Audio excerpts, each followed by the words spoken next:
पाहताय JB TV news. बातमीत सत्यता हीच आमची ओळख। नैसर्गिक आपत्तीचा सामना करण्यासाठी आपदा मित्र सखी सज्ज व्हा। धुळे जिल्हा आपत्ती व्यवस्थापन प्राधिकरणाचं प्रशिक्षण संपन्न। निवासी उपजिल्हाधिकारी शरद पवार यांचे आवाहन। गेल्या काही वर्षात जागतिक व देश पातळीवर नैसर्गिक आपत्तींच्या प्रमाणात मोठी वाढ झाली आहे। अशा संकट काळात प्रशासनाच्या जोडीनं प्रशिक्षित स्वयंसेवकांची भूमिका मोलाची ठरते। त्यामुळे आपत्ती व्यवस्थापन प्रशिक्षणातून मिळालेल्या कौशल्याचा वापर करून देश, राज्य आणि जिल्ह्याच्या मदतीसाठी सदैव सज्ज रहा, असं आवाहन निवासी उपजिल्हाधिकारी तथा जिल्हा आपत्ती व्यवस्थापन प्राधिकरणाचे मुख्य कार्यकारी अधिकारी शरद पवार यांनी केलं आहे।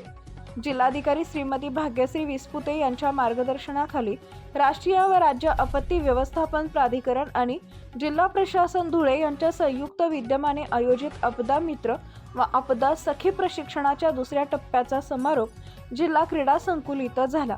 12 दिवसांचे सखोल प्रशिक्षण। या प्रशिक्षणात सहभागी 80 स्वयंसेवकांना प्रथमोपचार, शोध व बचाव कार्य, CPR आणि आपत्कालीन परिस्थितीतील व्यवस्थापनाचे सखोल ज्ञान देण्यात आले। नकाणे तलावात बोटीचे प्रात्यक्षिक। SDRFच्या सहकार्यानं नकाणे तलाव इथं बोटी चालवण्याचं प्रत्यक्ष प्रशिक्षण स्वयंसेवकांना देण्यात आले। प्रशिक्षणार्थींना आपत्ती व्यवस्थापनासाठी आवश्यक असणाऱ्या विशेष किट्सचं वाटप निवासी उपजिल्हाधिकारी यांच्या हस्ते करण्यात आले। प्रतिनिधी परीक्षित परदेशी, धुळे। आणि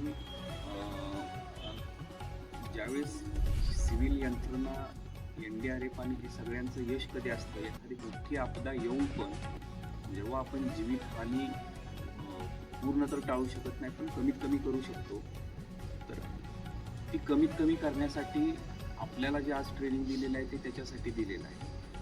आपल्या इथं बऱ्याच वेळा ग्रामीण भागामध्ये रात्री कुठेतरी लोक शेतामध्ये काम करायला जातात किंवा घरामध्ये काहीतरी सांगीगिंदीमध्ये काहीतरी शोधायला जातात रात्रीचे, आणि साप अशा वेळी कोणालाच माहीत नसतं काय करायचं, सापाचं कसला साप आहे, काय आहे किंवा काय।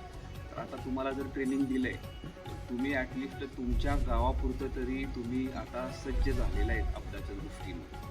तुमच्या गावामध्ये कुठं ओढ्याला पूर आला, कोणा अडकलं तर तुम्ही आता गाठ बांधून त्यांना बाहेर काढू शकता रोखून, किंवा गरजच पडली तर बोटीसुद्धा ऑपरेट करायला शिकवले असं मला जे ब्रीफिंग दिलं आणि तुमच्यातल्याही लोकांनी सांगितलं की आम्ही बोट खोलून लावू शकतो, परत खोलून परत ठेवू शकतो। तर हे जे आपण ट्रेनिंग घेतलेलं आहे तर हे आपल्यापुरतं न ठेवता तुमच्या अजून गावातल्या 10 लोकांना शिकवा आपण जे काही हे शिकलेलं आहात ते।